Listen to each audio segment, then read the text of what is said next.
Hello everyone, this is Paul from the Penny Academy, and this is the third video of the beginners series. And in this video, we're going to be speaking about what a pip is. Now, if you're going to trade successfully, you need to understand exactly what a pip is and how it affects your trading or the trades that you've taken, either you've bought or you've sold, right? So in the first video, I spoke about what Forex is. Right now, you should be understanding exactly what Forex is. In the second one, we try to understand that we spoke about currency pairs, and we understand that now Forex is traded in pairs. Even if we're doing electronic pairs or we're doing physical Forex exchange, we trade it in pairs. So in this video, we're going to study about pip. Now, what are we going to exactly be covering here? We're going to be covering what a pip is, what a pipette is, what points are, and how we can calculate pips. Now, after knowing how to calculate pips, then in the next video, we shall be looking at how can we calculate the value of the pips that we have calculated, because we're going to see that pips are very important in our trading. Are we together? So without wasting time, let's just start. So, but before I start, if it's just your first time to come across our videos, please do not forget to hit the subscribe button, because we produce such videos every week, once or twice every week, and it could help you in your trading journey, especially in this series. If you're a beginner, make sure you subscribe so that you can follow the rest of the videos, right? And many other videos that will help you in your trading journey. So without wasting time, what is a pip, right?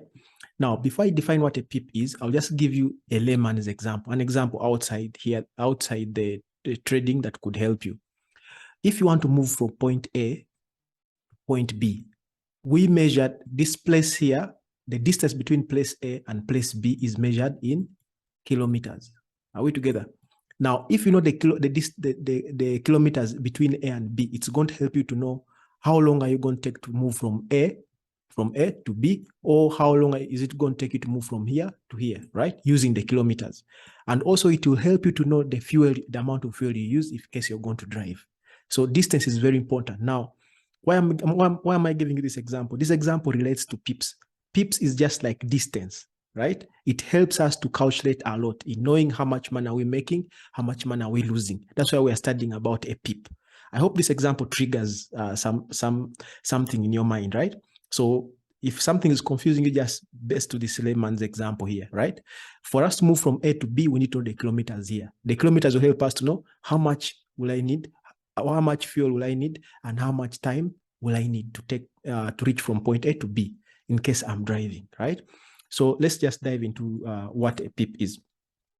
Now, let's first look at a pip in full.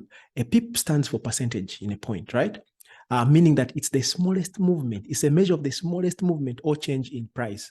Remember, we said that Forex is traded in pairs. Let's say, for example, Euro USD. If we say that Euro USD, the exchange rate is 1 point, let's say 3108. This is just a price I'm giving. I'm not saying that it's the exact exchange price currently, right? So if this price rises, let's say we buy and it rises to 1 point, let's say 3208. The price has risen because it was 1 point. The exchange price was 1.3108. It has risen to this price, right? Now, this change here, this is the change we're talking about. Now, we measure this change in terms of pips. Just recall the example I gave you. Remember, I said you can remember the example I told you before we came here. Moving from distance A to distance B, you need to know the kilometers to help you calculate the other factors. Now, also here, for us to know that we are making this amount of profits or we are making this amount of losses, right? In case the trade has gone against us, right? We calculate it, or we know it, or we measure it through what we call pips, right? And then this brings us to how do we calculate pips, and how do we know how to calculate pips, because what we're going to, it's the major purpose of us knowing this, right? So we calculate pips using the fourth decimal, especially for those major currency pairs. We mentioned we listed some examples of currency pairs in our previous examples in our previous video, sorry, and we looked at some major pairs, some cross pairs, exotic pairs. Now, there are those pairs that are written to 4 decimal places. Most brokers write to 4 decimal places. Now, other brokers write to 5 decimal places, and we're going to explain that. Now, we calculate a pip basing on the 4th decimal place. But there are some pairs, especially those that have JPY in them, we use up to the 2nd decimal place. Now, also we have some other commodities like gold, whereby we calculate to the second decimal place. Most traders do not know this. We have oil, we calculate to the second decimal place. We have the oil here. We have two types of oil: WTI and Brent. WTI is from the US, and then Brent is from UK, right? And then also gas. Now these ones, when you're calculating them, you're calculating just like the JPYs. Let me just repeat this point. We calculate using the fourth decimal place for those currency pairs that you see are written to 4 decimal places or to 5. Now we're going to speak about those that are written to 5, because these ones vary depending on the broker. Some brokers write to 4, some brokers write to 5. While the JPYs, we calculate to the second decimal place. Some will write to 2, some will write to 3. But even if they're written to 3, ignore the third one, consider 2. Even this one of the fourth decimal place, if they're written to 5, ignore the fifth, consider 4. Right? So I hope you guys have understood what a pip is. Now let's move on, right? Let's move on. What exactly is a pipette? Now, I've told you that some brokers will mention pairs writing them to 5 decimal places. For example, let's say Euro USD is written or quoted 1 point, let's say 10812. It is 1, 2, 3, 4, 5. Now remember, we have said we calculate a pip using only 4 decimal places. This is the first decimal place. A decimal place is after the point, right? This is not, we don't count, this is a whole number, then these are decimals, right? So this is the first one, this is the second one, this is the third one, right? This is the fourth one, 1 is the fourth. Now, if I to calculate pips, we shall just use 1081, right? Now, some brokers tend to bring in the fifth one, right? Now, if they give it to the fifth decimal place, this is what we are calling a pipette. And what is a pipette? A pipette is a 10th of a pip. Are we together? And it's usually the 5th decimal or the 3rd decimal, like I've told you in JPY pairs, gold, oil. Oil is in 2 types, WTI or Brent, and gas, right? Because those ones are written to sometimes 3 decimal places or 2 decimal places. If it's written to 3 decimal places, ignore the 3rd, consider 2. Are we together? Depending on how the broker places it. Now, we have understood what a pip is, right? It's a 10th of a pip, and it's usually the 5th decimal or the 3rd, depending on the pair that you're dealing with or the commodity that you're dealing with, because we have said that some commodities like gold, oil, and gas are written to 2 or 3 decimal places, right? So let's continue. Now, we have known what a pipette is, right? What is a point? Because sometimes you'll hear traders saying that this currency or this commodity has moved this certain number of points. Especially when you're watching news, they don't speak in terms of pips. Pips are used mostly by us retail traders. Now, most of those other traders use points. Now, most traders do not understand what points are, but it's not confusing. What is a point? A point is, 1 pip is equivalent to 10 points. This one especially is going to come when we reach that part of using our charts. We're going to use it much more on the laptop. On the laptop, you can calculate these pips automatically by using what we call a crosshair. We shall be looking at that in one of the beginner series videos. Just make sure you've subscribed and turned on your notification bell, right?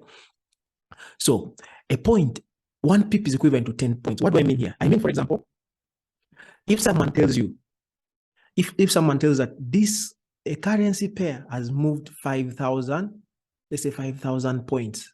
Of course, this is a very big number.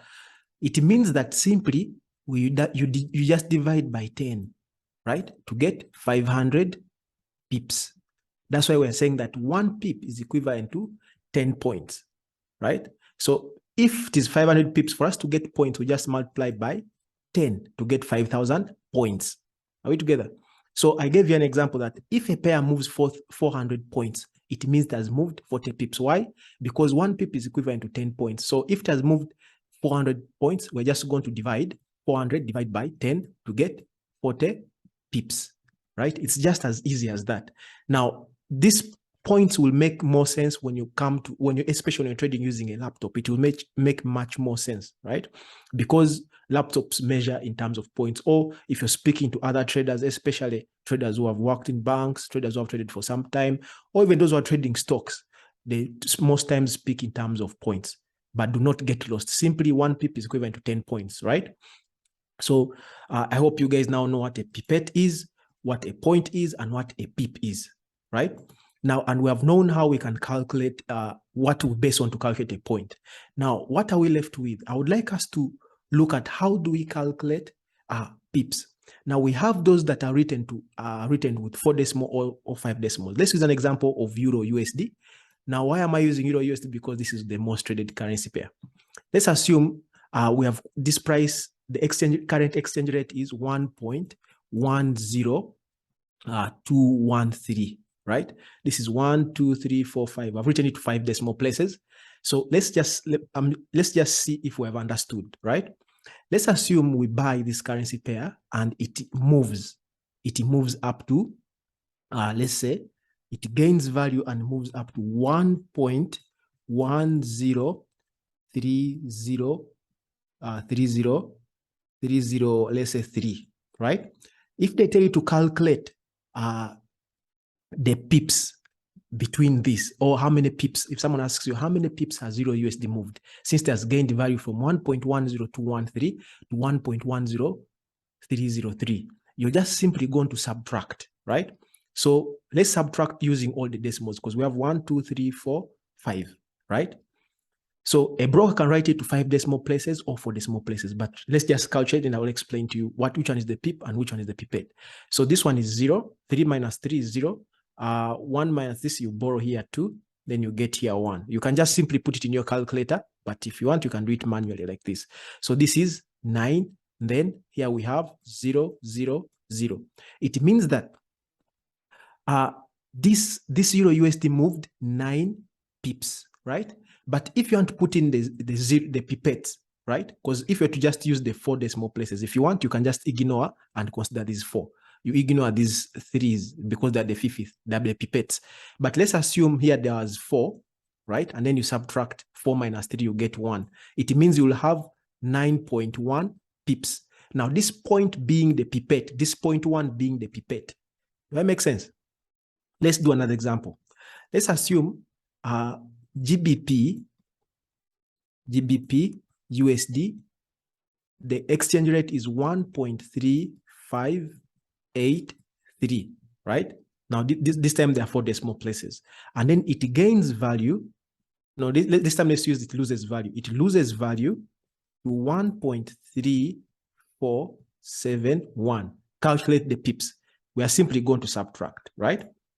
So 3 minus 1 is 2. 8 minus 7 is 1. 5 minus 4 is 1. 3 minus 3 is 0. This is, of course, 0. But we're going to just calculate this. So meaning that this GBP USD dropped, because this time it has lost value. It has moved from 1.3583 to 1.3471, meaning it has lost value. And it has lost value by how many pips? It has lost value by 112 pips. Why are we using pips only? No point, no nothing, because we just used 4 decimal places. This is the first, second, third, fourth. If there was a fifth here, then it would be 112 point, that figure that we have subtracted. If there were 5, then those would be 112 point, let's say 1 pips. Now the point is the pipette, but usually the pipette is a fraction. And it is done like that because in trading, we're going to use even very, very small trading lot sizes. So brokers would like traders to execute quickly, right? So this is how we calculate pips, right?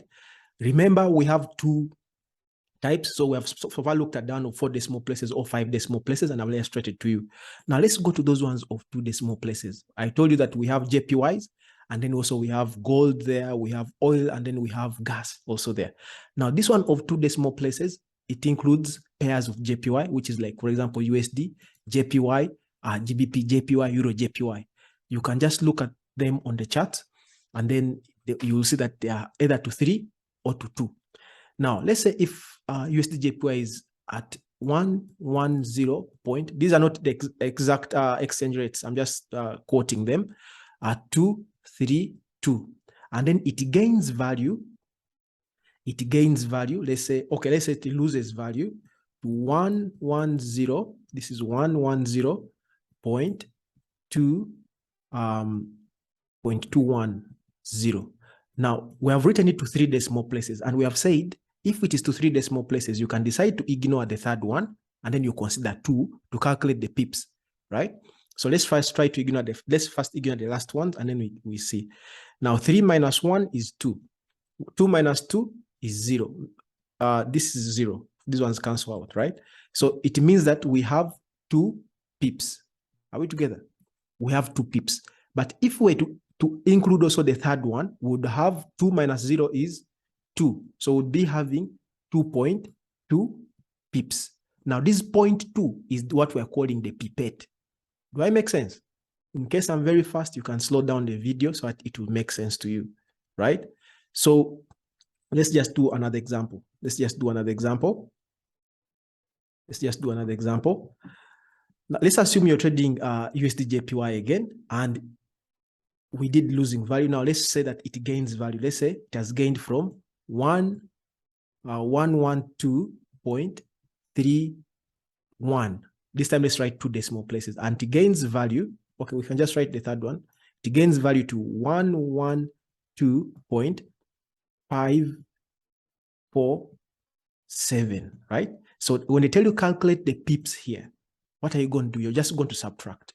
So this 7 minus 3 is 4. You can just use a calculator. I'm just doing this because I'm doing it manually here for you to see, right? 4 minus 1 is 3. 5 minus 3 is 2. These ones, of course, cancel themselves out. So here you have 2, 3, 4. So in this case, we have point, because this one would have ignored, right? Would have ignored this one. So we have 23.3 pips, right? This 0.4 being the pipette. But if you were to ignore, these ones would just be having 23, would be just having 23 pips. Let me just write it well. Would be having 23 pips if we had just considered these 2, right? Now, why am I putting the third one? Because sometimes some brokers include the third point, right?